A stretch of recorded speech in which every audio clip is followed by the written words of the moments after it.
Dolphins actually won on their bye. Want to see how?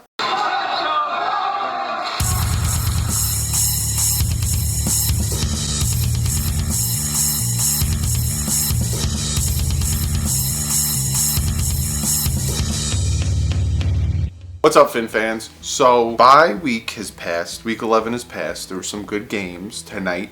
The Monday night game. Really good game, Rams-Chiefs. I'm going to be watching that. So I got some news and notes for you. Adam Gase had his press conference today. And then I'm going to break down how the Dolphins actually won during their bye. And then we're going to break down what the future holds with the wild card spots. Two of them. So first, let's break down some of the news and notes from Adam Gase's press conference. The first thing that popped out was Jakeem Grant is going to IR. He had surgery on his lower leg. It wasn't the Achilles. He didn't tear his Achilles, thank God. But he was having constant pain in his lower leg. So they decided that the best thing for him right now would be to have surgery, which he had today. It's about 4 to 6 month recovery time, so he will be back for training camp, OTAs, all that stuff. But he is done for the year. They were saying that this injury and pain that he's been dealing with for like a couple of years now. So it was just, he made the decision that he needed to get this done now more than ever, just to get it cleaned up and done. So that's that. Then they asked him about Devontae Parker and is he going to play on Sunday, and he said yeah, there's a good possibility he could play on Sunday. He just sprained his AC joint, so it's not that serious, but we all know with Bo Rips McGee, anything could happen. He's going to eat a saltine and give himself a sore throat and then be out for Sunday. It just is what it is. The other thing he talked about, someone asked about Kenny Stills and how he's doing, and he said that this bye was most needed because he's been playing the past couple games with an injured groin, and you can kind of see, because Adam Gase says he wants to see him, spread the defense out. He wants to see him, go downfield more, and just with that injured groin, he was just limited. So the bye came at a perfect time for him to get healed. It seemed like this bye came at a perfect time for a lot of people to get healed because they were asking about Juwan James, Laramie Tunsil, Cameron Wake, Branch with his shoulder. And he said that a lot of these guys were getting healed and feeling better, and having that week off really helped them to recharge their batteries mentally and physically. And then finally, you guys all wanted to know, how's Ryan Tannehill doing? I wanted to know too. He said he's doing great. He's making throws. They have him on a schedule, so now he's making his throws and he's doing his things, and they're not pushing him too hard, but he's at the point now where he's like making throws as if he has to throw on the run and all that stuff. So they're saying that he's really progressing. They asked like how's the strength, and he was like he's throwing 50+ yard passes. He's throwing what they expect for him to be throwing at this point. They asked him if he's going to be playing on Sunday, and he's like, well, they're practicing tomorrow, and then he's going to see how he's doing it tomorrow. He's going to keep asking Ryan, look, shoot me straight. Are you hurt? Is it sore? Are you tired? Because then if they have to limit how many throws he does, then that could also affect if he's playing or not. But he's saying that he looks exactly like how he used to look when it comes to throwing and stuff like that. So signs are pointing in the right direction, but we have to see how tomorrow and Wednesday go to see if he's playing. So those are some news and notes I threw at you guys. Now let's get to the main point of this video and how the Dolphins won on their bye week. So if you look right here, this is the AFC standing when it comes to playoffs. So you have the Kansas City Chiefs at 9-1. They haven't played yet tonight, so they're first. Then you got the Pittsburgh Steelers 7-2-1. You got the New England Patriots at 7-3. Houston Texans at 7-3. Those are your division winners. Those are your top four. Then you got your wild cards. Chargers lost. They lost to the Broncos, so they're at 7-3. They're 2 games ahead of everyone else.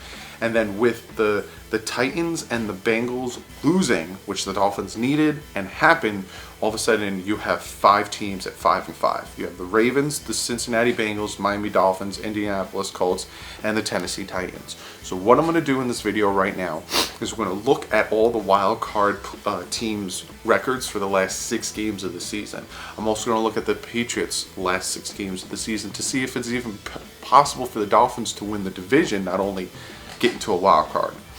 So let's break it down, and we'll go from top to bottom, and let's just look at the just I'm not saying it's going to happen, and not saying, you know, the Chargers suck and all this stuff. But let's look at the last 6 games of the Chargers season and see if there's a potential for them to slip up and let one of these 5-5 teams get in the playoffs over them. So if we look at the Chargers schedule, right, they're going to play the Cardinals next.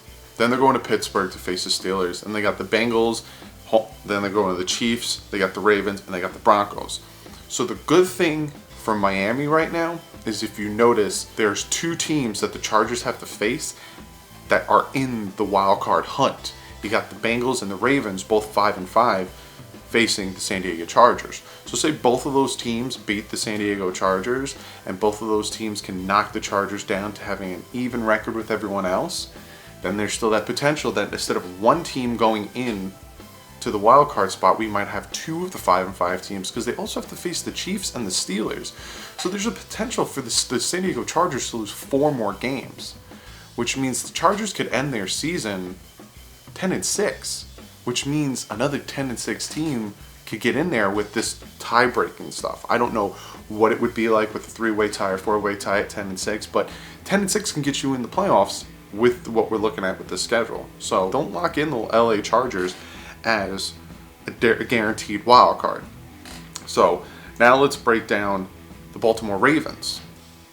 And if we look at the Baltimore Ravens schedule, right, they're facing a lot of teams, right? You got the Raiders, you got the Falcons, you got the Chiefs, you got the Bucks, you got the Chargers, and you got the Browns. So again, they're facing 2 teams that they could lose to. They're facing the Chiefs and the Chargers. They also can lose to the Browns. So their schedule isn't a guarantee that they will go 10-6. They might go 8-8.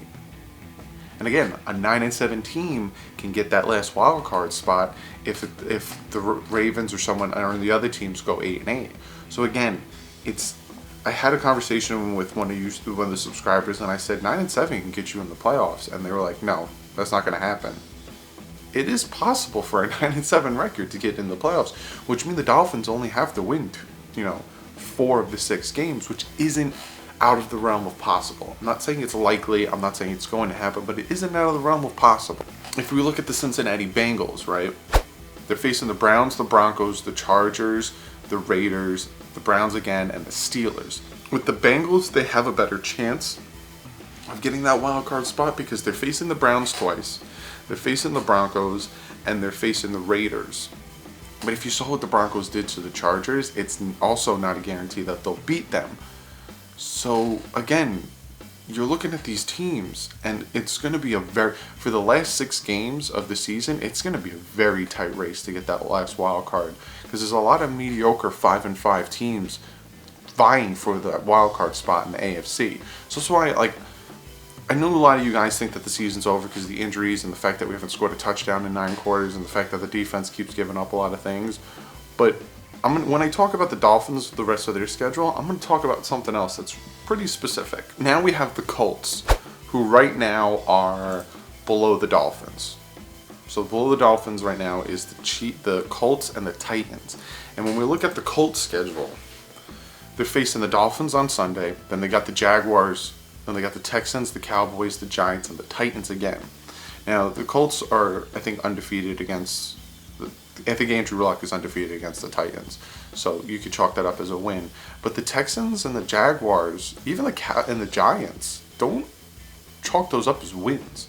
But the biggest thing is the Dolphins. And again, they'll be the last team. I'm going to look at the last 6 games of the schedule, because I'm going to talk about pivotal games that the Dolphins need to win to have a chance at making the playoffs. Sunday is a very important game for the Dolphins, but again, you look at their schedule and they have a potential of going 8-8. They have a chance of losing to the Texans, losing to the Jaguars, losing to the Cowboys. They have a chance to go 8-8. So again, a lot of these 5-5 teams could go 8-8. So even an 8-8 team might make the playoffs because of a tiebreaker. It's very, very possible. The season is not over for these Miami Dolphins. Finally, we'll look at the Titans' schedule. The Titans have to face the Texans, then they have to face the Jets, the Jaguars, the Giants, the Redskins, and the Colts again. So I see them losing to the Colts. I could see them losing. I can even see them losing to the Jets because Marcus Mariota got hurt again. And he got, I think, taken out of that Titans-Colts game, and they got beat pretty bad by the Colts. I could see them losing to the Giants, the Jaguars, the Redskins, so the Tennessee Titans might slowly put themselves out of the wild card race and end up being a 6-10 team, 7-9 team. Not saying it's definitely going to. I don't want a lot of Titan fans coming at me telling me you don't know what you're talking about, but the fact that Marcus Mariota is banged up again and it's his arm, it don't seem too good. And let's look at the Dolphins schedule, and this is where it's the most important to me, is the Dolphins have to beat the Colts on Sunday. If they don't beat the Colts on Sunday, which, you know, I'm going to talk more about that when I do my preview video for the Dolphins-Colts game. There's some things that are going on with the Colts and how well Andrew Luck is playing and how well the Colts team is playing in general that it's not gonna be a layup. When we beat the Bears, I thought this game was gonna be a layup because the Colts were playing really bad. Now it doesn't seem like a layup, but they're home for the Bills, they're home for the Patriots, and they're home for the Jaguars.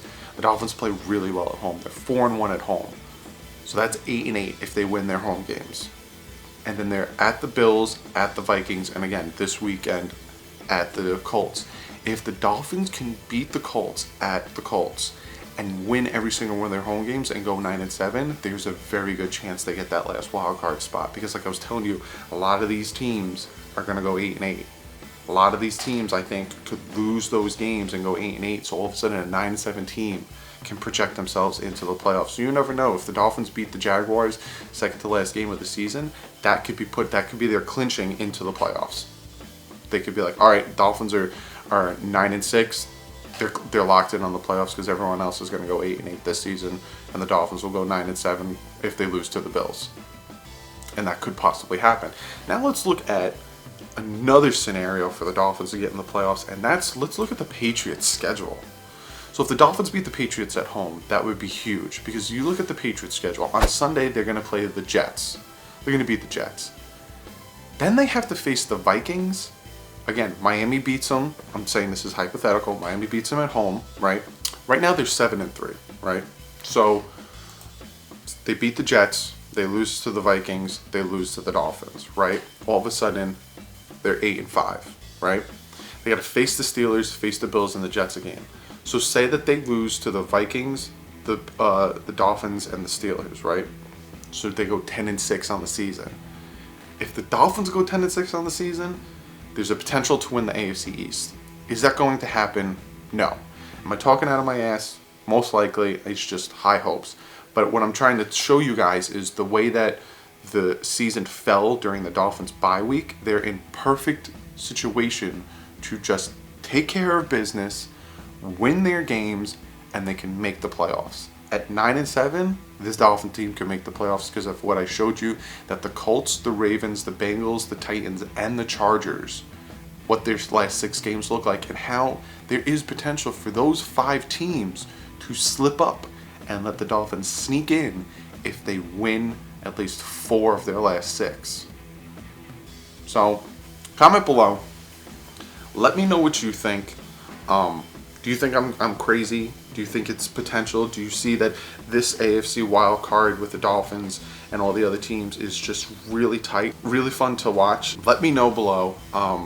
Speaking of let me know below, let me get to one of your guys' comment of the day. And this one comes from Darren Davis, and he says to me, Doug, which Harbaugh would you like to see coaching the Dolphins?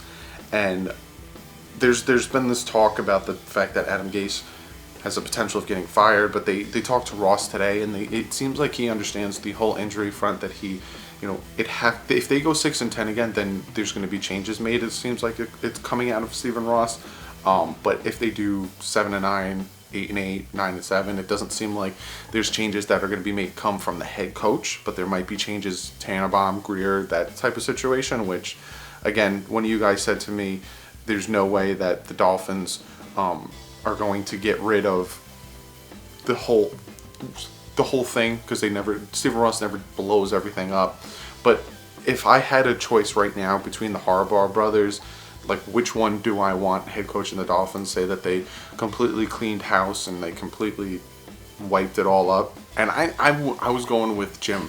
I like Jim Harbaugh. I like what he did with the 49ers. I like what he's doing with Michigan, but the thing is, he's doing well with Michigan, so I don't see him leaving Michigan to coach in the NFL again. But you never know. Maybe the Dolphins shit the bed and lose the next 6 games, and the Dolphins go 5-11, and they fire Adam Gase, and then all of a sudden, friggin' Steve Ross is like, gets on his helicopter and goes to the gym and it's like, hey, we want you on the Dolphins. And he does it. So if I had the choice between the two Harbaughs, I like Jim just because I like what he did with the 49ers, and we took them to the Super Bowl. They were always competitive. And yeah, so I hope that answered your question. Like usual, comment below. Let me know what you think of which Jim Harbaugh, if the Dolphins should fire him. Obviously, a lot of you guys think that the Dolphins should fire Adam Gase and start new, but I might do a video on why I think Adam Gase deserves another chance and why Adam Gase is probably doing more than we think and should get more credit than we think. So, just want to let you guys know about that. Really quick, I want to show you guys over here a bunch of cool pictures and stuff from one of you guys, one of your subscribers, Sean. He went to the Packers Dolphins game, so he sent me a bunch of pictures. If you guys go to Dolphin games and you send me pictures and videos and stuff, I'll put them in the video because I think it's pretty cool. So he went to Lambeau, he got to go and see the rings and all that other stuff. So I'm put some pictures here for you guys. But like usual, follow me on Twitter if you're not following me on Twitter yet. I know a lot of you guys don't have a Twitter, you said to me, and a lot of you guys find it hard to use Twitter. Some of you guys actually created a Twitter just to follow me, so I really appreciate you guys. But what I do on Twitter is I tell you guys when I'm putting a video up, I tell you guys when I'm recording a video, I tell you guys as soon as I find out something like about Jakeem Grant and all this stuff, if I find funny stuff, I tweet it out before I do this. Because it's real easy for me to contact and talk to you guys through Twitter. So if you don't have one and you would like to make one, follow me on Twitter. If not, I will always make these videos for you guys, so I appreciate you. Follow my second channel, The Bit Boys, who do videos every Wednesday, Thursday, Friday, Saturday. We got a ton of videos planned for December for you guys if you're over there subscribing, so we really appreciate it. You guys are subscribing because I'm seeing it, and I really appreciate it, so I hope you guys enjoy what you're seeing when you subscribe. Give this video a thumbs up because, like I said, the Dolphins season's not over. They have a very good chance of making the playoffs, even if they lose 2 games. They go 9-7. They have a very good chance of making the playoffs. They just got to bunker down. They need to play hard football. They need to stop the run and just produce on offense. If Ryan Tannehill come back and they produce on offense, they have a very good chance of making the playoffs and even potentially winning the division. So give this video a thumbs up. Subscribe if you're not subscribed already. I talk about football. Come Wednesday, you're going to get our picks for this upcoming week. I think I did pretty bad last week, so my dad might have caught up to me, but subscribe if you're not subscribed already. I will see you guys on Wednesday with my dad. He will be back in the videos. He's back around. Like usual, stay classy. Fins up. My week, no game, which means no preview, no post, none of that jazz. I did do a State of the Dolphins video on Thursday. Go check that out. And I also have our picks on Wednesday that I put out. Go check that out. I picked the Seahawks and I won. So